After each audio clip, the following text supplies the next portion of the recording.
I've been healing myself with an ancestral diet for over 10 years and been on the carnivore diet for 4 years.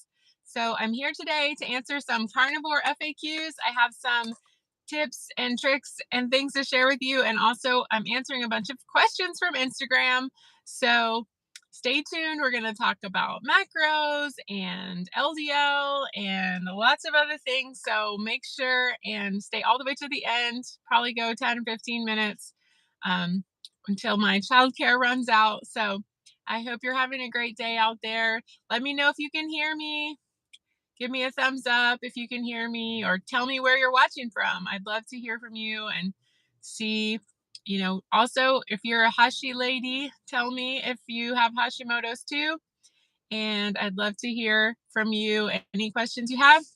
All right, so let's get started. First question is about LDL. So LDL is a particle size. It's a particle in your cholesterol. So there's HDL and LDL, and people think LDL is the bad and HDL is the good. So I think your HDL should be above 60. And if you're eating a high fat diet, like a low carb keto diet or carnivore diet, you should have a high HDL, which is very protective. You could have small, dense LDL, which is usually not tested. So it can be the large, fluffy LDL and the small, dense LDL. So you can ask for that to be more separated and tested out. So you could show if you have the small, dense, if that's considered to be more detrimental, but the large, fluffy is more healthy. So you could ask for that. And, you have to ask, it's about if your doctor, the question was about if your doctor is concerned about your LDL, if you have a high LDL. A lot of people on carnivore, they start and after 3 weeks, they go to the doctor, they get tested, and they have really high LDL. Well, you need to give your body time to adjust to a high fat way of eating. So, a high protein, high fat, low carb diet. You don't need to test for the first few months. I would say maybe 6 months even. Let your body get used to it, adapt to running on ketones and fat for fuel.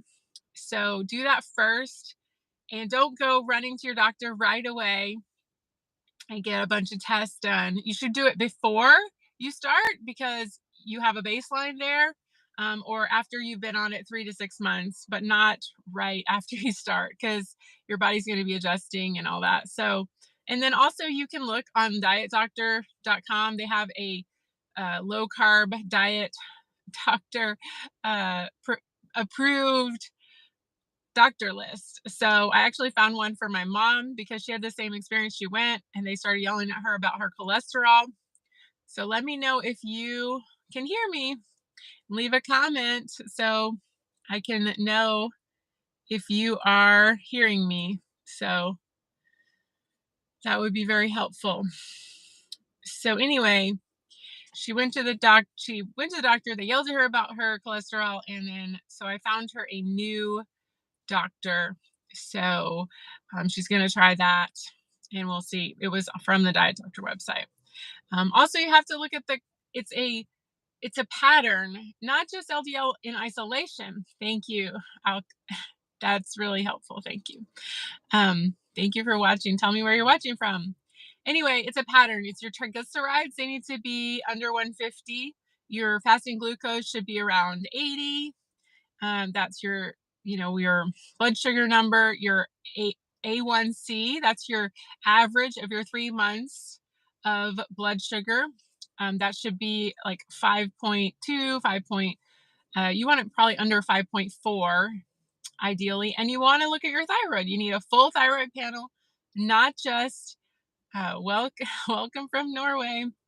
It's probably late there. Anyway, you want a full thyroid panel. So you want to get all of your antibodies, so your TGB antibodies, you want to your TPO antibodies, and then your free T3, free T4. I have a full list of this, and in my thyroid playlist, I have a bunch of videos about what you should get tested. So watch my thyroid playlist, or you can look on my Instagram. I have a highlight where you can get the test that you're supposed to ask for your doctor. and then you can take it over to your doctor and ask for those tests. There's a big connection between heart health and thyroid. So if your cholesterol is high or you're concerned about heart health, get your thyroid optimized, and then you will be in a much better shape for the long run. So thyroid hormone is something we can't live without. It's very, very important. And you neither need to be making it in your own body or taking it. So you have to get that figured out. So you have a question about electrolytes. I have a whole video that I made about electrolytes, more than one probably. So Google Caitlin Weeks electrolytes on YouTube, and you can find that. I rated all the best electrolytes, and I think I have another one that's about electrolytes. So you need to make sure you have. This is my favorite electrolyte. I have it with me today. So yummy. This is lemon lime relight. You can use my code grass-fed girl down in the description box to get my savings code and my link. So this has got the Redmond salt is underground caves in Utah, so it's free from microplastics. So it's really important to get electrolytes. I'm breastfeeding still, so I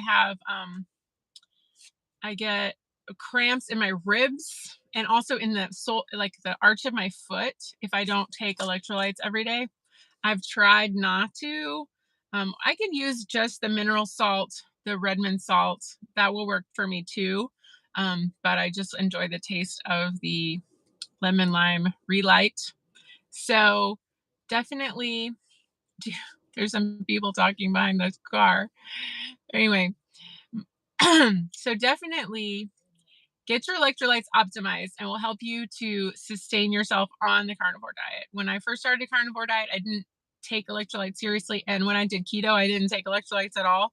But I don't think it was ever low carb enough to have that feeling. But when I did carnivore, I felt it really, really bad. So I needed those electrolytes so much when I started carnivore. So it was really, really important to get those electrolytes. I do not feel well at all when I don't take electrolytes.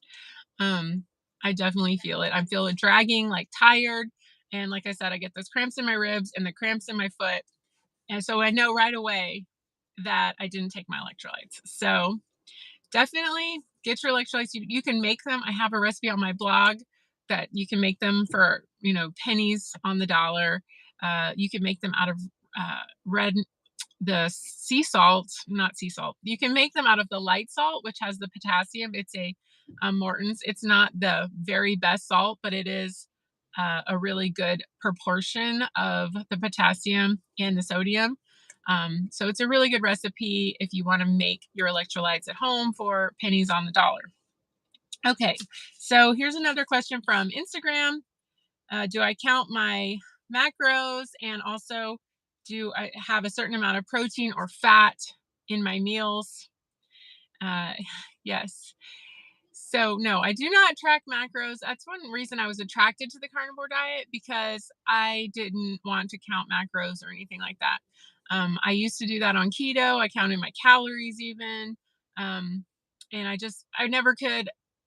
I just don't like that. It's very triggering for me. I have a eating disorder background, and I have a dieting background since I was 6 years old. So counting things like that is very stressful for me, and it makes me binge eat. So no, I don't like counting macros. Now, if you want to do it for a short period of time, maybe just to journal. Like I have put my information in Carb Manager. That's a really good app for a short period of time, just to see what is going on. And I mean, I eat about 150 grams of protein and 150 grams of fat, something like that a day. So, it's good to just kind of get an idea of what you're eating, but I don't think it's sustainable to do long term. And I don't think it's, peaceful to do that, for your own mindset and everything. So that's why I like the carnivore diet, because you don't have to do that. You just generally eat about 2 pounds of meat per day, and maybe some eggs and butter, and that's about it. So You can, of course, have seafood. Anything that comes from an animal is what you can eat on carnivore. And most people start around 2 pounds of protein per day, and then they can add or subtract based on how they feel over time. All right, another question is is this going to work for me? I am afraid that it's not going to I guess I'm afraid it's not going to work. I won't see results. Is this really going to work for me? That's from Instagram. So, uh, when I started, I think I was extremely nutrient deficient. I was eating tons of nuts and tons of greens and broccoli and cauliflower and that kind of stuff because I thought it was so healthy for me. And so immediately when I started, I felt so much better. And also, I had a lot of digestive issues. I had a lot of heartburn.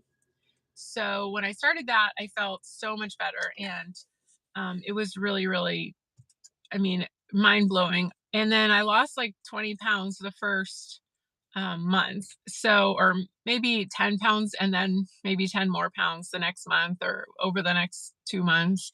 But it was really fast seeing results. So, yeah, I think it will work for you, especially if your diet is either keto or a standard American diet, or you're just like a lot of us are coming into it really nutrient depleted. So we're going to feel really amazing right away. And also, you have to think about your goals too, because my goal was to stop my autoimmune disease from progressing um, and not. Wow. Bryant says, I lost 162 pounds in carnivore in 16 months. That's amazing. And I mean, you have to stick with it. You're doing amazing. That's wonderful. My goal wasn't weight loss so much as, I think we all could lose a few pounds for sure. But my overarching goal was to control my autoimmune symptoms and my autoimmune disease. Of course, I'd love to lose weight, but that's not what's going to keep me going for the long term. I've recently just got a thyroid test and my antibodies were in remission. That's the lowest they've ever been. Also, since I started carnivore, I had a baby. So I have a 2-year-old now. So I would really, I think being carnivore and meat based through my pregnancy and all that made my baby super healthy, and he's super strong and very beautiful. I think it affects your aesthetics to be having a really nutrient dense diet. So I definitely drink the Kool-Aid, the Weston A. Price Kool-Aid on all of that. So I think it's made a huge difference, and me being able to bounce back. I mean, I hate that word, but um, that phrase, but I didn't have postpartum depression. I had a C-section. It was really rough. I had a lot of support from my family, but I think having a meat-based diet through all of that was super important. So you have to have your goals and your why to be really strong. Weight loss is not going to keep you going. Uh, I don't think over the long term. It's because I feel like it's just window dressing. So Brian says his wife also lost 60 pounds. That's amazing. You guys are like a power couple. You should start your own YouTube channel. Congratulations. Yeah, and he said it helped her joints. So yes, when I first got my autoimmune disease, I started with this horrible pain in my elbow, and it was like I couldn't bend my elbow, and then I knew like something was up, like my something was changing in my health, and so that was one of my first signs that I had an autoimmune disease. So, and whenever I eat something crazy like seed oils or too many nuts or any nuts really, I get all kinds of weird aches and pains in my body. So I definitely stick with carnivore. Um, all right, my weight went down twice, then back up today. So this is someone from Instagram asking this. I mean, your weight, especially as a woman, fluctuates throughout the month. You're in your cycle. It can change like up to 5 pounds based on any day. Also if you've gone number 2 that day. So I think it's really detrimental to your mental health to weigh every day. Maybe weigh once a month or once every 2 weeks. Don't look at the scale every single day, because then you're going to be like, this carnivore isn't working. Blah blah blah. You just have to have like do it for a month, commit, and then weigh at the end, and also take your measurements. In my ebook, I have a carnivore ebook all about how to do the carnivore diet. A whole I have a whole thing about measuring your body and taking all your measurements when you start carnivore and taking pictures and all that. So don't just use the scale as the determining factor. The scale is has so many variables. You need to have your measurements and your photos and your clothes fitting a certain way. These are all really good ways to check if things are working for you, not just the number on the scale, because if you didn't go to the bathroom, you could be 3 pounds up from where you were yesterday. So, all right. How long did it take you to lose weight? I have Hashi's and I started on January 2nd. I basically already covered this one. I lost about 10 pounds the first month. And then over the next 2 or 3 months, I lost another 10 pounds. And then I was in a really good spot as far as my weight and health and everything before I got pregnant. And then I got pregnant. And then I gained a whole bunch of weight on my pregnancy. And I'm still trying to lose it. So, not really happy with my progress as far as losing weight after my pregnancy. It's been a super rough 2 years of not sleeping. My baby is very, very demanding at night. And, I've chosen not to sleep train or any of that crap. So I'm just kind of nursing on demand, um, and it's been taking a toll on my sleep and all that. So we're just kind of trying to get through the first couple years here, and then you know then hopefully it will shift and I'll be able to take better care of myself, and then we will get back on track. So I'm just kind of giving myself grace in this season until my baby gets bigger and he's like not breastfeeding anymore. And, maybe when he's in kindergarten, I'll be able to take care of myself. So, but I still eat meat and eggs every single day. And, every once in a while I have a slip up, but I think I am able to maintain my weight. If you don't know my history, like I have very a lot of obesity in my family. My dad had gastric bypass when he was 55, and he was over 400 pounds. So, for me, just staying in a somewhat healthy weight is a very challenging thing. And just not binging out is really, really great for me. So I'm doing really well considering I'm having no sleep and all that stuff. So any of those moms out there, they get it. It's just not a time where you're not the priority. Your child is the priority for the first couple of years of life, and then hopefully it shifts back to you know taking care of yourself. At some point, I've heard that's possible.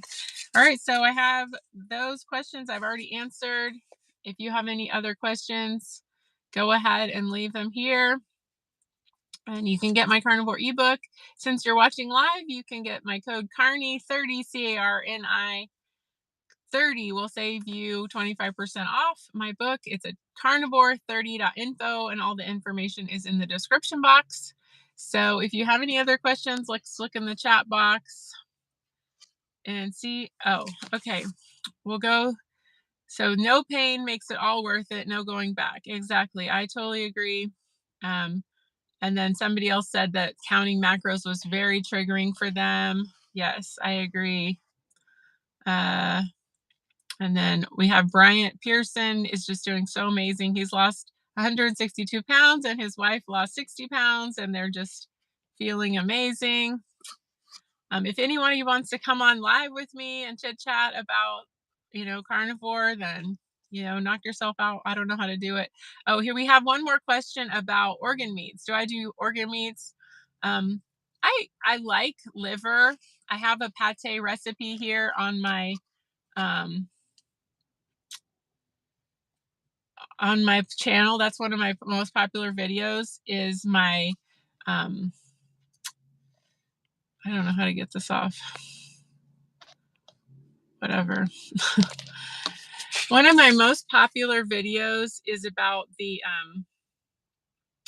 there we go. It is duck pate or chicken pate. chicken liver pate. It is so, so, so good. Watch that video and make that. It's a really good appetizer you can make for other people. And then, yeah, I like organ meats. That's the funny thing. I like organ meats, even beef liver. My husband likes to put it in vinegar and cumin and paprika, and we grill it really fast, kind of a flash grill. Now, I don't remember to eat organ meats all the time. Um, I work with Optimal Carnivore. They are a really good company from New Zealand. They have grass-fed beef liver and organ supplements. So I take those sometimes too. And you can use my code Caitlin Weeks on Amazon with Optimal Carnivore, and you get a discount with those. So I mean, I like ancestral eating, and I've been doing the paleo diet for a long, long time. So I believe that it's good to have organ meats in your diet. But I'm not going to stress about it. I mean, if I get them, great. If I don't, whatever. When I was pregnant, I took the organ supplements every single day. I also took folate, just as a insurance, because I wanted my baby to be really strong and healthy. So I was really careful then, not as much now, but I like organ meats. I do eat them sometimes. And I think, why not? Especially if your energy is suffering, or uh, you have a lot of health issues, definitely why not add them in? And especially if you don't like the taste, just take the supplements. Of course, they're way more expensive, but definitely try chicken liver. It's much more mild than beef liver. So I think that ancestral people would have eaten some of them. I don't think they would have just thrown them away. So I think there's wisdom in eating organ meats, and why not? Especially if you can get grass-fed organ meats and that kind of stuff. I don't know that I would eat just regular. Um, Whole Foods sells organic chicken livers. They're really affordable, so you can buy those and make your chicken liver pate, like in my video. All right, guys. Well, it's been really fun talking to you, and I really appreciate you having um, your messages here and chatting back with me. And also, if you want me to do this, maybe I could do it every Saturday. I would really like to do something like that. If you think that's a good idea, leave a comment down below. I really appreciate. We'll see you next time. Bye bye.